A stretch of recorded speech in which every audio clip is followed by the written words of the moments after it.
This session is on teaching the future in institutional settings. Can you really do foresight when you're living in a castle?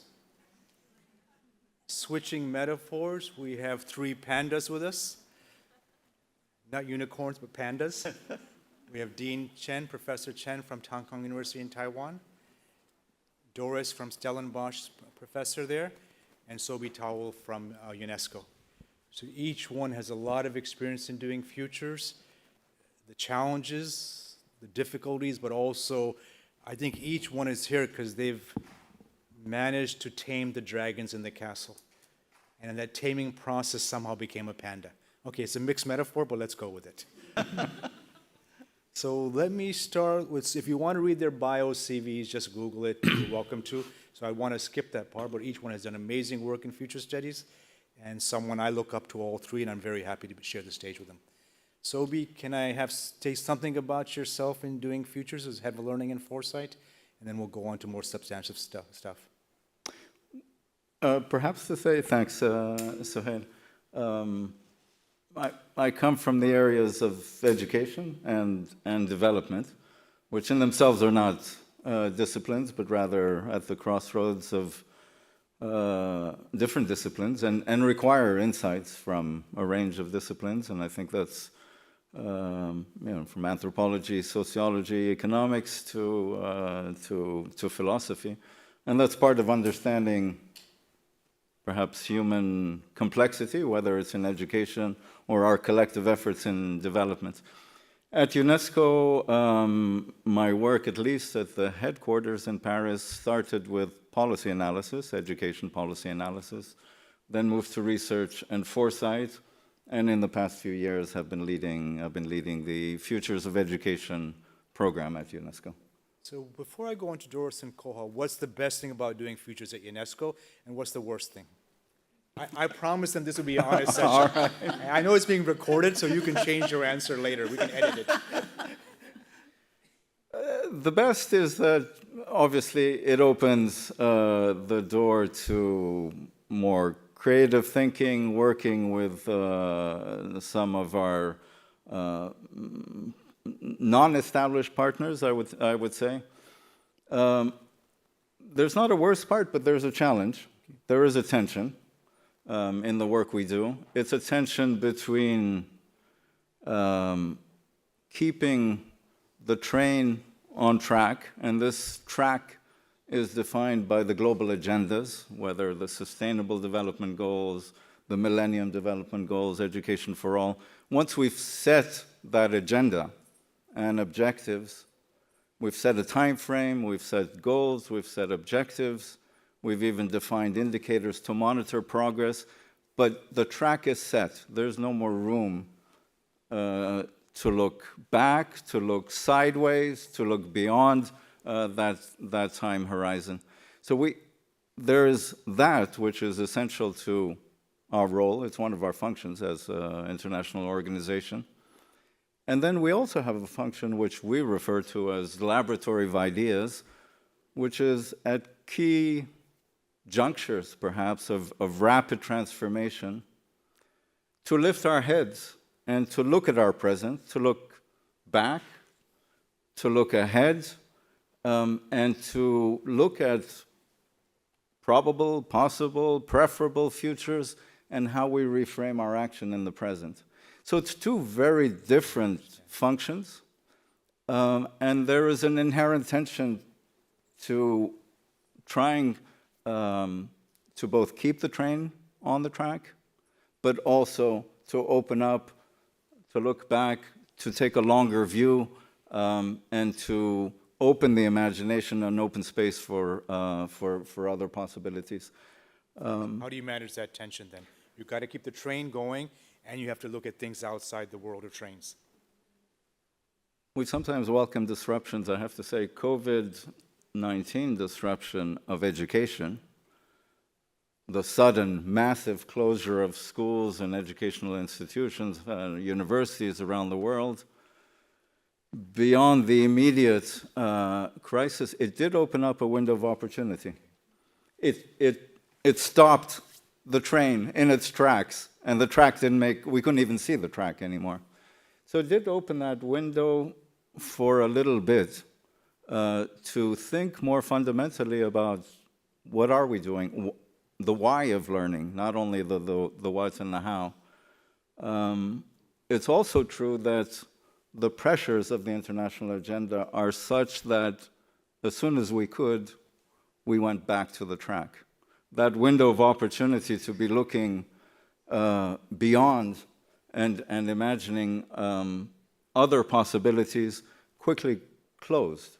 And the language came back to getting back on track. We were behind, and we had to accelerate, and there was no more room to reimagine and to look beyond the fixed horizon of 2030, and even less to look back or sideways. That's fine. Doris, are you also on a train track? Are you a train designer? What's happening at Stellenbosch? I mean, South Africa, Stellenbosch is known as one of the global centers for future studies and foresight. Yes, at Stellenbosch University, which is a really big residential university, more than 30,000 students there, we have academic programs in future studies, a postgrad diploma, a master's, and a PhD, which is run by the business school. So we have a strong business-like focus, but many people do our programs that come from good deed organizations, from government, from multiple other organizations as well. But it made sense to locate us in the business school. And then we have the advantages of also having a commercial unit that does practical foresight work. And those two feed each other in a beautiful synergy manner because, well, on the academic program, we then have the privilege of bringing in stuff that we facilitated last week to bring that into the teaching next week. And then we get to practice what we preach in the Institute. So can an example of that? We were able, literally 2 weeks ago, we facilitated for a private higher education institution, actually in competition with us, because we are a public university. We facilitated scenario sessions, and I was able to put 4 of my master's students as table facilitators into the room for them.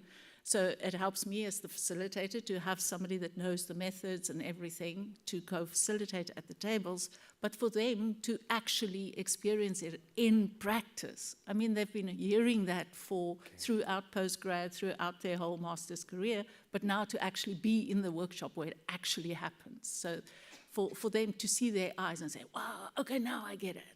So theories and straight away in the market. And, I mean, whatever we learned there, we put straight back into the classroom as well. So I think that's kind of obviously the best part of Futures for you, right? Both. And what's the most challenging? We go back to the question I asked Sobhi. Since now I can't say the worst, that's been canceled. Yeah. We go with the most challenging. I think the most challenging in the end becomes the most rewarding, but to say the same thing over and over again, where people say, oh, what is this thing, and do we actually need this? And really now, I mean, we do strategy, what is this now? And we have a risk register, so what can you bring that is not on our risk register kind of thing? Or the other worst thing is, can you predict, you know, that word is a trigger word for me, so can you please predict what our next best 5 things for next year is going to be? This time of year, I get all these invitations, so can you please be on this show or that show and tell us what the next 5, biggest 5, and then I say, we're about more than that. Futures thinking is a little bit of that, but we're more. So I think in our work, that is the worst thing, but we are the people that need to help people understand that the field is about more than that. So how do you reframe what's the next shiniest thing, right?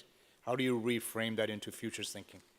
I ask them what they think the next shiniest thing is, and then say, because they actually just want to validate it, and they want to be sure, and they want probabilities. But that is, I flip it around and say, well, okay, what if that is the next thing? What does that mean for your business model or for the policies that we have to create? If that is the next shiny thing, so let us not spend so much energy in analyzing and calculating probabilities and stuff on, is this the next thing, and are we only going to believe it if it's 80% or more kind of thing. Let us just imagine that it is the next thing. And what does that mean for social engagement, for policy making, for running a business, or living in a city or a town? You back to them and have them rethink it, reframe it, and then you move forward. So you create the train track with them. I just stick my nose into everybody's business. Okay. We have Doris's core story here. Let's go to Professor Chen. I know at university programs, every professor who teaches futurist says, I wish our dean was a futurist. Usually the deans are the nutcases. I apologize if you're a dean here.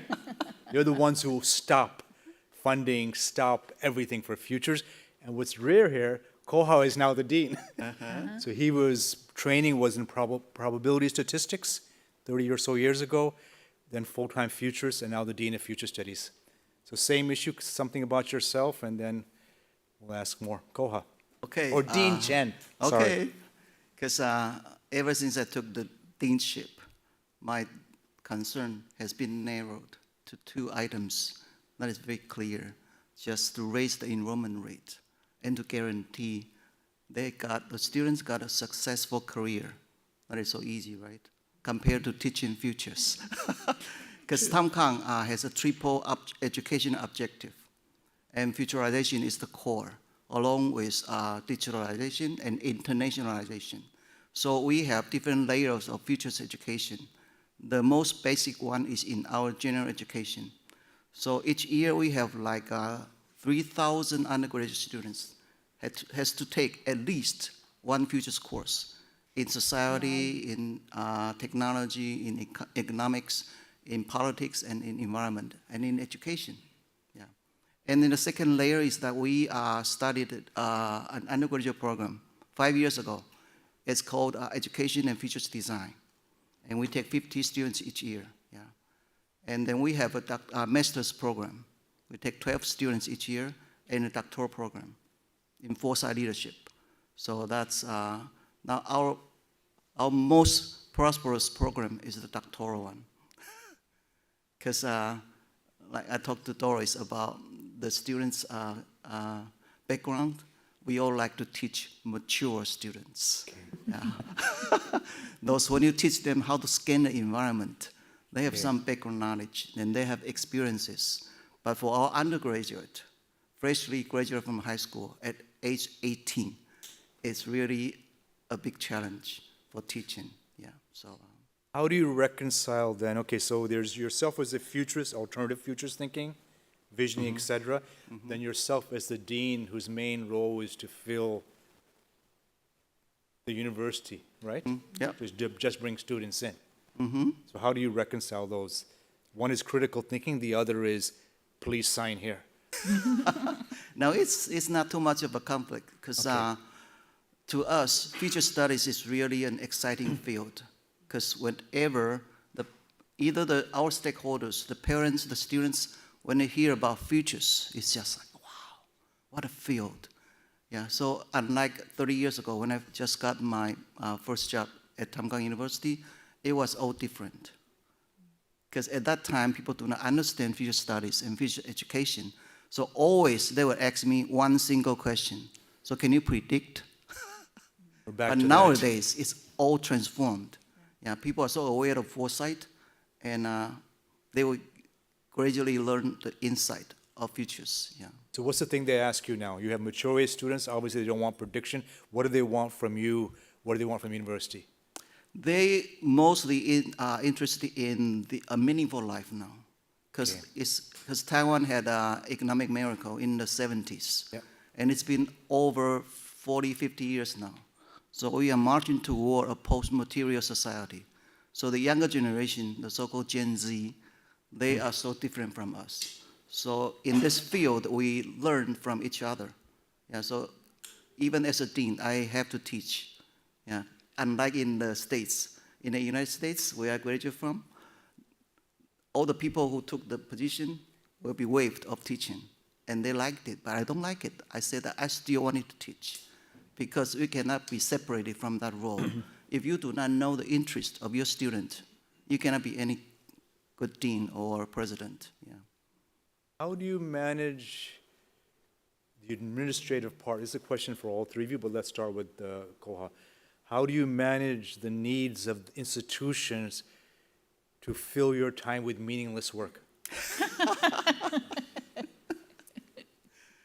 Yeah, meetings just meetings after meetings. We really have so many meetings, yeah. But I gradually get by with it. I will bring my notebook and do the jobs there. So you show up, but you work during the meeting. Doris, what do you do? Yeah, my university is 100 years old. That means that we have systems and processes that has been standing for 100 years. And sometimes that is extremely frustrating. So if we go back to the previous question of the good and the bad, I think just being so frustrated, and I thought it was just because I've only recently joined academia, because I was out there in the real world doing consulting work and that kind of thing, and I've only been in the academic world for about 5 or 6 years, and I thought it was just because I was new and I'd have to adapt to this. And then earlier this year, I thought, I'm not going to adapt to this. Whoa, we cannot be this slow in 2025, because academic institutions are notorious for taking 2 or 3 years to just make a new module available or something. We can't be like that. No? Huh? No. No good. So I'm not going to adapt. I'm going to rebel all the time. I'm going to be the one that says, no, no, no, no, no. Yeah, so that's probably my toughest thing. But my bestest thing is the teaching. I teach our master's students. Their lectures are usually scheduled on Thursday afternoon for many hours. And my week is so busy that many times I'm so tired by Thursday afternoon. But after just an hour in that class, I'm so energized because what they bring to the room and to the engagement, after 4 hours, I walk out of there, yeah, all good. So, yeah, the teaching is, but the both back of you, office, the teaching keeps you inspired. Oh, of course. And they do amazing things. And to see them after graduation, flying out there, doing cool things out there in the world, Foresight work, it's like, I have mother moments then. I've said, oh, look at them fly. They're doing this on their own. Yeah. Sobhi, how do you manage the world of meetings? Manage with difficulty, but I mean, it is part of the job. I think what our advantage within our setup, we have a small team of creative, dedicated people. It's the Education Division, Teaching and Learning Futures at UNESCO. Education division on the futures of education. Right. So it also has to do with technology and AI in education. It has to do with larger questions.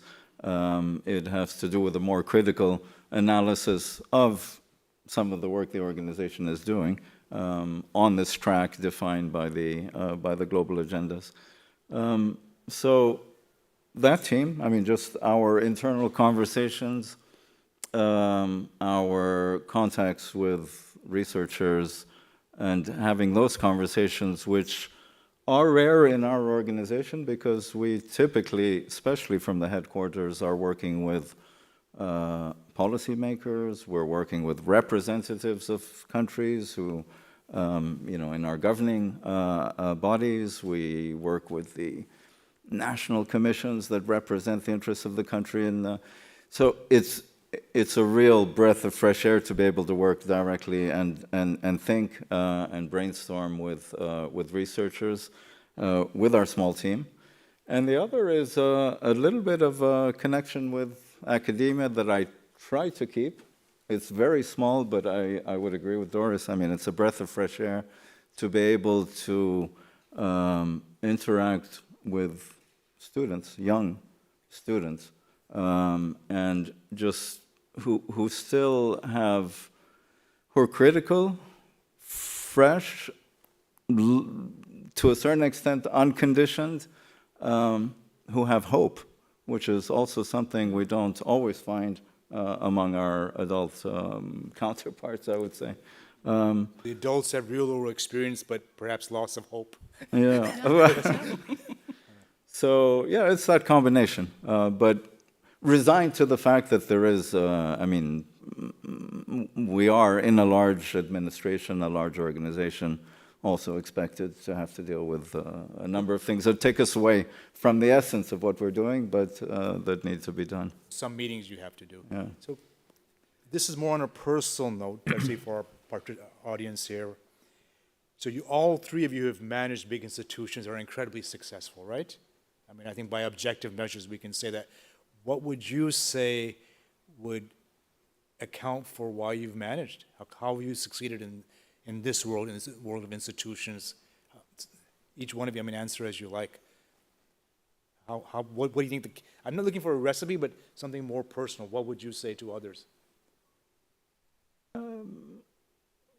Persevering. Okay, But also having passion, and passion allows that. Passion. I would say that small team that I refer to, in my department, are people who are passionate about what they're doing. So they believe in it, want to do it, and then it's easy to go through it. Yes. Yeah. Doris? Yeah, I think the passion thing, definitely, and a little bit of just plain stubbornness here and there. It's just, and belief in the work that we are doing, because I think the kind of work that are being done by future studies people are the kind of work that the world needs now. And for that, you mentioned COVID just now. We have to thank COVID to a large extent, because suddenly people realize that, whoa, we didn't think about what if everything changes kind of thing. So in our world at the Institute, where we do commercial work, COVID actually helped. We got a lot more business. In terms of why I think we are and remain to be successful, I think is a real hard focus on delivering responsible work, good futures work, a good quality academic program, and when we do the practical work in the Institute, to do really well-grounded, good work. I also think we have a little bit of a competitive edge, and some of the clients are actually mentioning that they prefer working with us rather than one of the big consulting houses, because we're not trying to sell them anything. That being agnostic, we're just here for the process, we're just here to help you think, and then we will walk away. We're not going to try and sell you our next what program process. The next prediction. Not a prediction. I mean, the consulting houses always have to sell on, something else, whereas we are free to just facilitate the process for their good. Foresight is a public good here. It's a for the public commons as opposed to. Kuo-Hua, what would you say, secret of success for your work? I always say that I enjoy doing this job because you really have to learn mindset transformation. Before I took the job, then I asked myself, as a futurist, should I take it or not? I used to complain about all the things that should happen but cannot happen. Now I can become the dean, and I can look at things from different perspective, different angle, and I would know why it didn't work. So it's my turn. So I couldn't have people to complain about the same thing. So we are in a very good, we play as a good channels for others to know that even that I can do it, so everybody can do. It's not about being the strongest or the smartest. It's just being the one that willing to change. So I see this role as very rewarding. If we can move a bit to specificity. So for example, during COVID, I ran a workshop with a school, and they thought it was about students. And at the end of it, they said, aha, our core vision will be, you can trust us. And so actually, that's who we are. We're not trying to fill seats. We're not trying to sell anything. This is the high school. Parents can trust us. Regulators can trust us. Principals can trust us. We are trusted. And everyone felt safe. So can you give an example of any of your foresight work, futures work, something specific that emerged? I think, here's what changed. So let's start with Kuo-Hua and then Doris and then Sobhi. You mean inside the university or outside? Outside both. jobs? Yeah. Any specific example you can share? I would say that my most impressive experience was working with the in the Department of Economics Okay. in the textile industry, because I've been working with them for like over 3-4 years, and I keep telling them that you have to transform because textile industry developed in 1970s, and they thought of themselves as the traditional sunset business. Right. Then I kept telling them that you need to see far, okay? All the new trends Kuo-Hua's are director of emerging. the center called CFAR, by the way. A quick commercial advertisement. And the first year that they call me a liar. Oh, wow. You are telling me that those are emerging, but it's not there. I said, because it's called emerging for some reason. Not everybody can see it. It's weak signal, okay? So it's visionary. The second year, they still have doubts.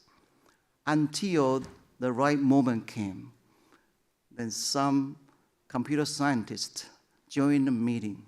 Then they raised their hand. They said that, can we become a high-tech industry, the sunrise industry, not a sunset? And they felt threatened. So we had a debate for the whole day, and gradually collaboration emerges. So it was very successful. Ever since then, the textile industry in Taiwan has become They very transition prosperous. to a high-tech industry. Yeah, to a high-tech Textiles industry. with tech. Yeah, the material, yeah. So it goes to beyond, because all the bosses complain about that their sons, their daughters wouldn't want to succeed as the leader of this company. They are all about to end the business in Taiwan. But then, boom, it's all came back. So I sent some of my students there to work, and they like our students so much because they have little doubts now. They still have doubts. Yeah. Yeah, but This is really using futures, theories, and methods in a specific example, Yeah. which over time led to a remarkable, measurable transition. Thank you. Doris? I'm thinking of two examples, but I'm going to use one. Africa is notorious for beautiful natural spaces. So our national parks, of which the biggest one is the Kruger, that is world famous. So the South African national parks came to us and said, well, okay, we want to develop a 2040 vision that we can work towards. So that is now, I'm speaking with my institute hat on now. And they said, no, only the board. And we said, no, you know what, that's not going to fly. If only the board talks about the vision, that's not going to fly. I mean, the national parks is a public good. So many people are interested in it. Can we really, and it literally took 7 months to convince them to have a diverse workshop. So in the end, I mean, to facilitate that thing was really hard because we had natural healers, we had hunters, we had the scientists, we had the conservationists, we had the marketing, tourism people. And on the first day, some of them didn't even want to sit next to each other at the same table because they are enemies, literal enemies, the hunters and the healers and the conservation. They can't share space, and they've literally never been in the same room together. But they all have, and the communities that live alongside the parks.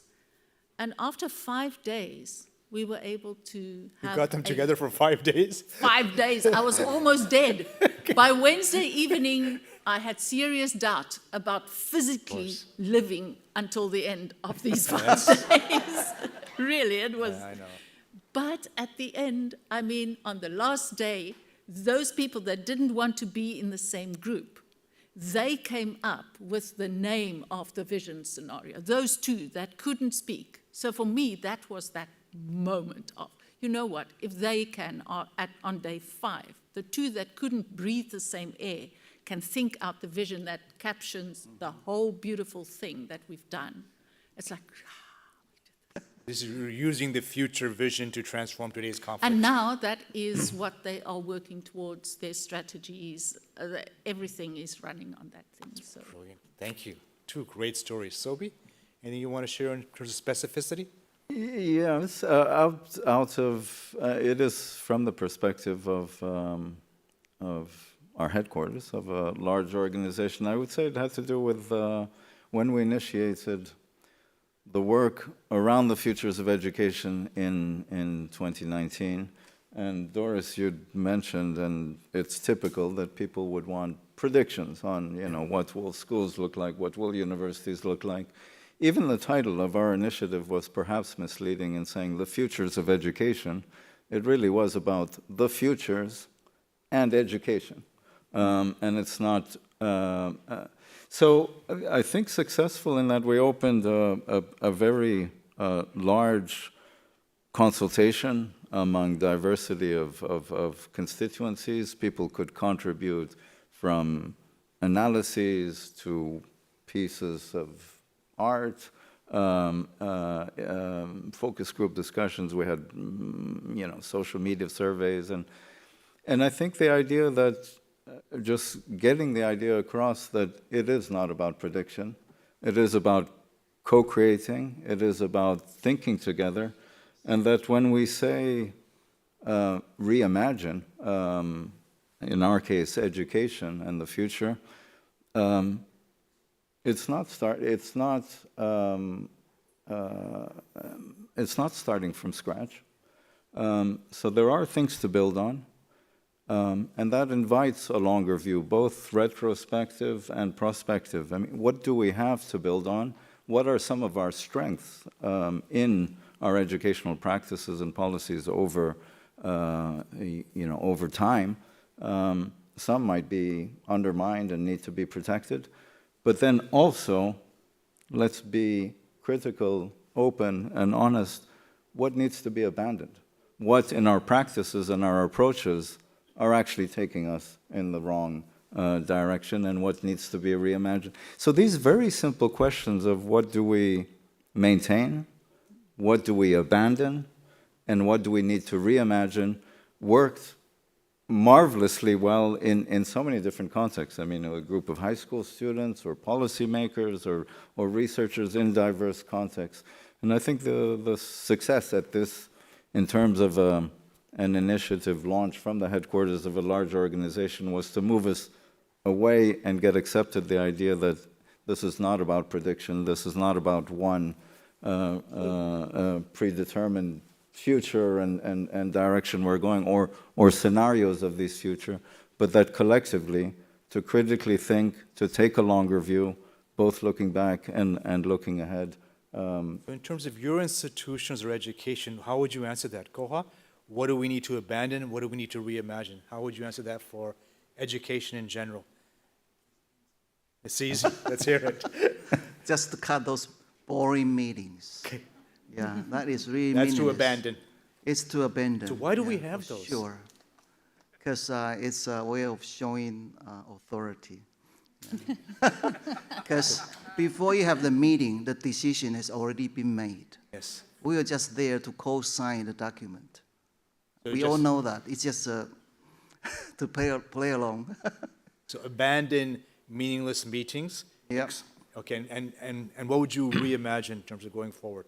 I would say that another thing to abandon is like we need to, we don't need Ministry of Education. Yeah, okay. So global movement of knowledge, not specific ministries. Yeah, it's all about the idea of control. Okay. Nothing about flexibility, nothing about open-minded. And they care very much about all details, tiny little things. It's just so annoying. And you know what? We hired a retired minister of education to our department. And in the meeting, I asked him, so minister, do you agree with me? He said, of course. Even the minister agreed with me, but I said, how come that this cannot be cut? I think it's it's worldwide, not just in No, Taiwan. no, this is a global. Yeah, this is Yeah. an issue that needs to be addressed. Yeah, so. Thank you, Kuo-Hua. Very honest. Doris, we've heard. I, What would I you agree abandon? with What would you every, reimagine? abandon everything that he said, and then a few more. I mean, entering the same details a million times. I mean, that's not just for education, it's the same for healthcare and everything else. That where you have to type it in. There's no autofill or anything like that. I mean, that just eats up unnecessary time. So stuff like that. So I have to say, I find in workshops great joy from your used futures concept. I used it last week for that private higher education. Thank you. People. So explaining a little bit and say, okay, now let's go. Let's make lists of used futures. And it's always, they struggle to get the first one, and then you can't stop them. And there's lists and lists and lists. And just before I boarded the plane on Sunday, I got a message from one of the people that participated, said, yes, we're killing off the used futures. We're doing this. So That's a tough message, killing off the used futures. killing off the used futures. We're That's a big working them takeaway through. today. Killing off used futures. Sobhi, what would be your comment there? I mean, you raised the issue, so I'm asking you to answer it. Well, on education, examinations, our ways, I mean, examinations, tests,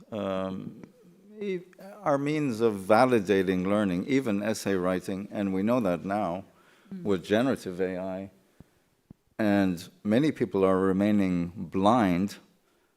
It is a fundamental disruption, and now more than ever, it's not that we need to rethink examinations and validation of learning.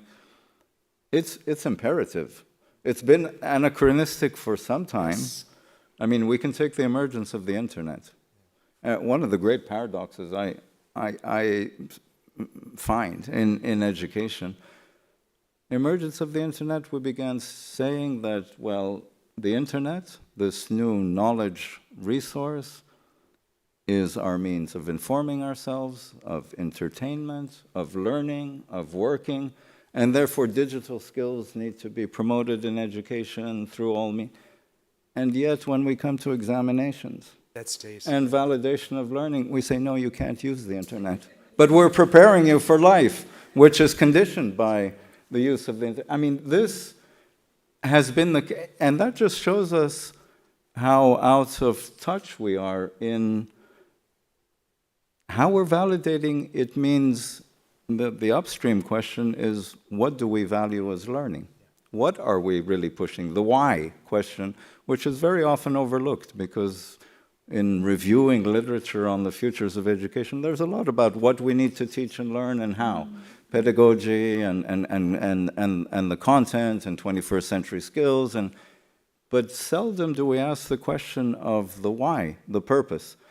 And we have to revisit that now, given the exponential growth in and the pace of growth of the capabilities of generative AI.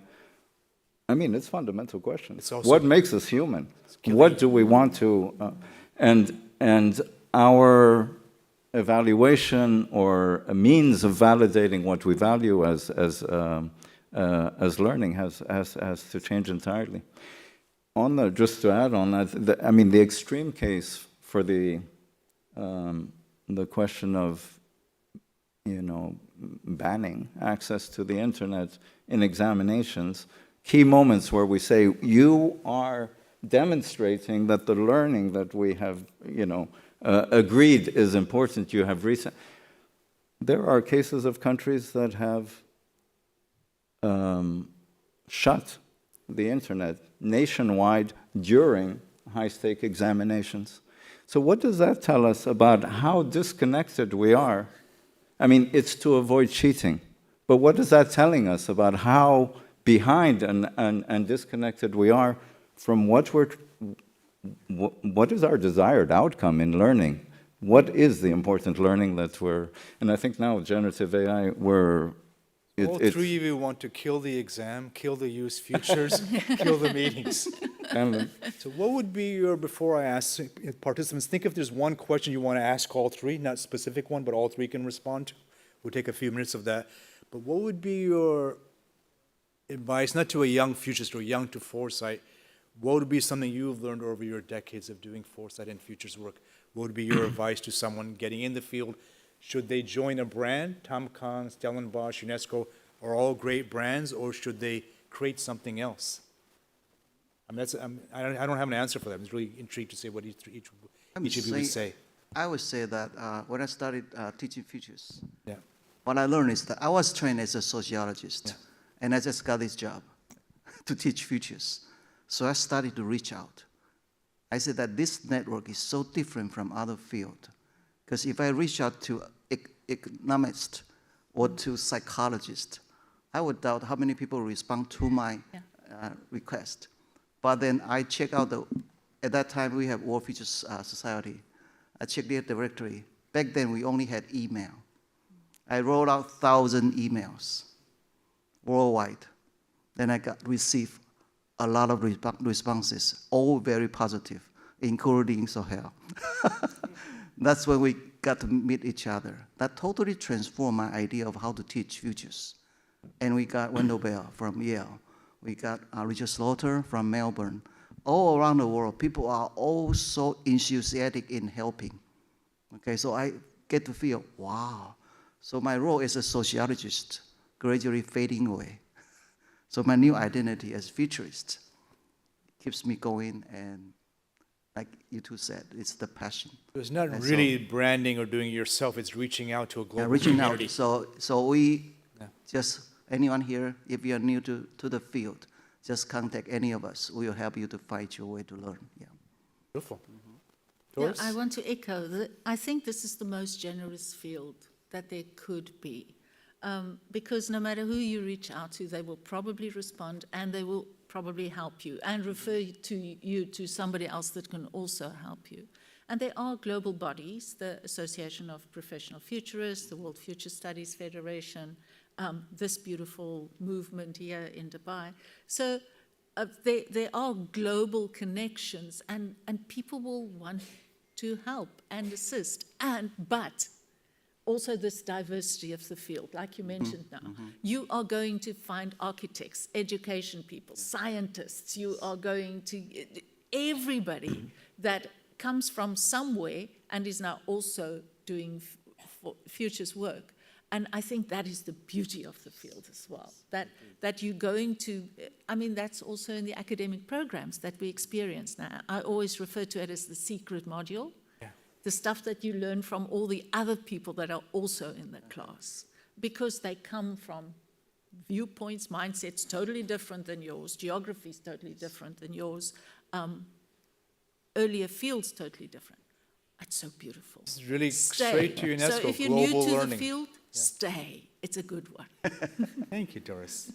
Sobhi, what would be global community, that's a gracious community, reach out, help? Yeah. What would be your... Maybe two angles on that. We do have our global network of UNESCO chairs. There are 1,200 chairs across the world that work in all areas of UNESCO mandate. It could be in science, it could be in culture and education. Within that community, we do have currently 55 or so are UNESCO chairs on foresight, anticipation, futures, plural, singular, could be futures of work, futures of education. And I think there is a case, and it's a little challenging perhaps, but I think there is a case to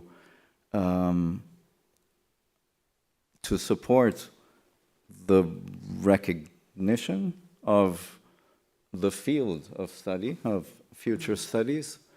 But I would add a note of caution that while we need specialists, we need experts, we should be careful not to perpetuate, I would say, dependency on these experts and on these specialists, and not have an ivory tower of specialists in foresight and anticipation.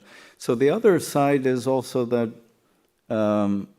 futures thinking I think it's just good education. When we say quality education, it is about the imagination.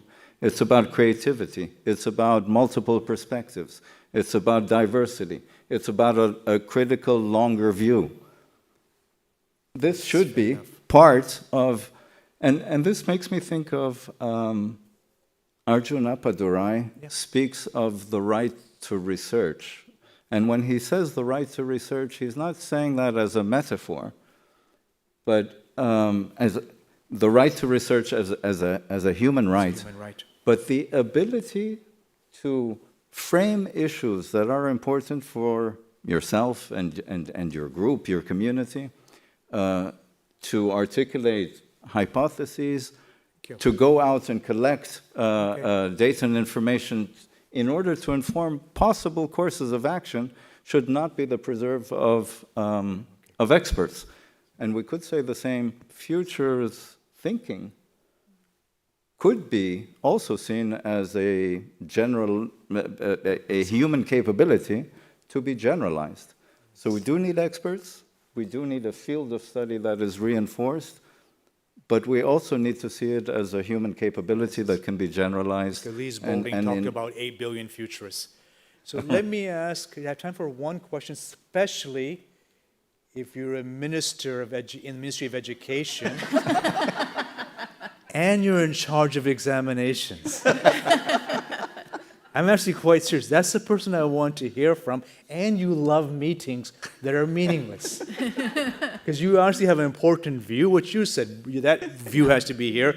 Is there someone who wants to ask a question for all three of our guests? You have 1, 2, 3, whoever I... Okay, 1, 2, 3, there, 4. We have time for one. Okay, yeah, it's in the middle there. Hello. That was really interesting. Thank you so much. I wanted to ask about the black sheep of this era, the millennials. What I call them but basically what is your thinking about their lifelong learning when it comes, so we're talking about the education of the undergrad, and then we're talking about the mentors and the experts in future foresight. But then what about this age group and their future of lifelong learning, which is they are now in their mid-career and their whole world is shifting around them in the middle of their career? Well, before they answer that, what do you think? Because obviously that feels like it's slightly rhetorical. So what's your view on that before we go further? There has to be re-education and reintegration within the society and within the different sectors that we're operating in, which is on one of them, of course. But what I honestly find lacking of information and insights is what do the experts think this group or this generation should be operating? What are the possible ways? I don't want to say the right ways, but possible ways of operating and navigating the current situation. Okay, you want to answer that or rather not? I can sense your worry, but don't worry about it. The long history tells us that each generation is only getting better. They never get degenerated. So I don't worry about the millennials because they are the digital native. Yeah. Their capacity of learning is way beyond your imagination. So instead of being worried, encourage them, to broaden their worldview. Yeah, so that's my idea. Don't you wish you had a dean like that when you were in university? Life-changing event. Doris? I think what you're touching on touches on so many of the old mindsets that we have about education, that we complete it, and then we work, and then we stop. Now that three-phase thing is old and gone. We are going to have to do multiple phases, and in some or another manner, our higher education systems is struggling to adapt to that, and we're limping, and we're not really there.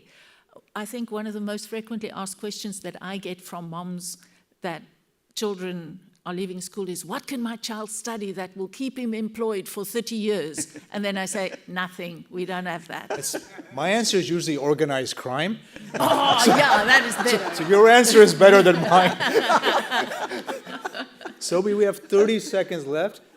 Each one of you gets one last sentence how you want to close this. Sobhi?